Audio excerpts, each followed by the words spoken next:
గత కొన్ని రోజులుగా తిరుమలలో కురిసిన వర్షాలతో జలాశయాలు నిండు కుండను తలపిస్తున్నాయి. నీటి నిల్వలు పూర్తి స్థాయికి చేరుకోవడంతో గోగర్భం డ్యాం వద్ద గురువారం టీటీడీ ప్రత్యేక పూజలు నిర్వహించింది. ఈ కార్యక్రమంలో టీటీడీ చైర్మన్ బిఆర్ నాయుడు, అదనపు ఈవో సిహెచ్ వెంకయ్య చౌదరి పాల్గొని పూజలను నిర్వహించి జలహారతి సమర్పించారు. ఈ సందర్భంగా అదనపు ఈవో మాట్లాడుతూ వర్షాలు సమృద్ధిగా కురవడంతో తిరుమలలోని గోగర్భం, ఆకాశగంగా, పాప వినాశనం డ్యాంలు పూర్తిగా నిండాయని తెలిపారు. మరోసారి వర్షం పడితే కుమారధార, పసుపుధార డ్యాంలు కూడా నిండిపోతాయని తెలిపారు.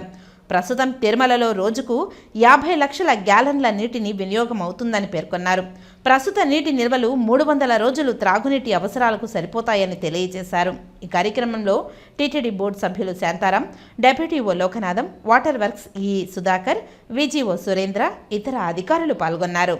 ఓం నమో వెంకటేశాయ. మీ అందరికి తెలుసు, ఇటీవల పడిన వర్షాల వలన తిరుమలలో ఉన్న అన్ని డ్యాముల్లో కూడా దాదాపుగా నిండు కుండలాగా ఉన్నాయని చెప్పొచ్చు. దాంతో చైర్మన్ గారికి ఒక కొత్త ఇనిషియేటివ్ చేద్దాం, దాని వలన ఒక అవేర్నెస్ కూడా వస్తుంది, దాని వలన ఒక రకంగా వాటర్ కన్జర్వేషన్ కి సంబంధించి కూడా అని చెప్పి ఈరోజు హారతి ఒక కార్యక్రమం పెట్టడం జరిగింది. దానిలో భాగంగా మనందరం కూడా ఇప్పుడు గోగర్భం డ్యామ్ దగ్గరకు వచ్చున్నాము.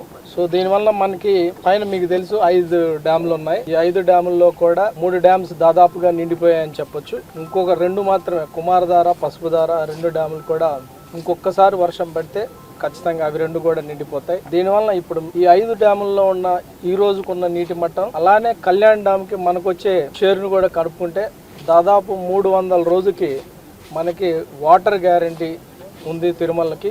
దీనివల్ల మనకి ఏ రకమైన ఇబ్బందులు రాబోయే రోజుల్లో, ఈవెన్ సమ్మర్కి వచ్చే ఏ రకమైన సమస్యలు కూడా ఉండవని అనుకుంటున్నాము. సో దీంట్లో ప్రధానంగా మనం రోజుకు కూడా దాదాపు 50 లక్షల గ్యాలన్లు వాడటం జరుగుతుంది. దీంట్లో 20 లక్షల గ్యాలన్లు మన రిసోర్స్ నుంచి, ఇక్కడ పైన వాటి నుంచి తీసుకుంటే 30 లాక్ గ్యాలన్స్ తిరుమలలో మన తిరుపతి కళ్యాణ్ డ్యామ్ నుంచి తీసుకోవడం జరుగుతుంది అనమాట. ఈ ప్రోగ్రామ్ బేసికల్ గా మనకి వాటర్ ప్రొటెక్షన్, అంటే వాటర్ మనకి రాబోయే సమ్మర్ లో ఏ రకమైన ఇబ్బందులు ఉండవు అనే చెప్పడానికి ఒక ఉపయోగపడుతుంది.